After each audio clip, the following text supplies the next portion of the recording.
म्हणजे मनसेच्या रूपानं मवियाला नवा भिडू मिळणार का अशी चर्चा सुरू असतानाच काँग्रेसची राज ठाकरेंमुळे अडचण होते का असा आता प्रश्नही निर्माण झालाय। बिहारमधल्या विधानसभा निवडणुकांमुळे काँग्रेसची राज ठाकरेंना सोबत घेण्यासंदर्भात कोंडी झाल्याचं पाहायला मिळतंय। त्यामुळे उद्याच्या निवडणूक आयोगाविरोधातील मोर्चाला काँग्रेसच्या महत्त्वाच्या नेत्यांऐवजी काही मोजक्याच नेत्यांची उपस्थिती असण्याची शक्यता आहे। काँग्रेसकडून कदाचित केवळ बाळासाहेब थोरात आणि विजय वडेट्टीवार हे दोघंच उपस्थित राहू शकतात।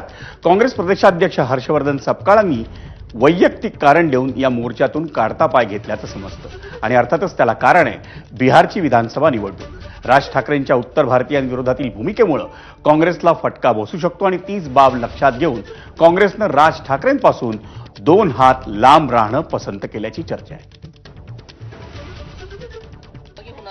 आमच्या वतीने मी सांगितलं ना तुम्हाला की काँग्रेस पक्षाच्या वतीने बाळासाहेब थोरात आणि त्या ठिकाणी जे आहे आमचे ज्येष्ठ नेते त्या ठिकाणचे बाबतीमध्ये निर्णय घेतील कोण सामील होणार आणि कोण सामील नाही होणार। पण बिलकुल एक आहे की काँग्रेस पार्टीच्या वतीने काही नेते आमचे नक्कीच त्यामध्ये सामील होतील। आमचे पक्षाचे जे प्रभारी आहेत रमेश चेन्नीतलाजी, त्यांच्या तुम्हाला माहिती आहे की दुर्दैवाने आईंचं निधन झाले, त्यांच्याशी आमची या विषयावर चर्चा झाली, पण ते गावी असल्यामुळे आज ते त्रिवेंद्रमला त्या ठिकाणी येणार, त्यांच्याशी चर्चा करून या संदर्भामधलं आम्ही सांगू।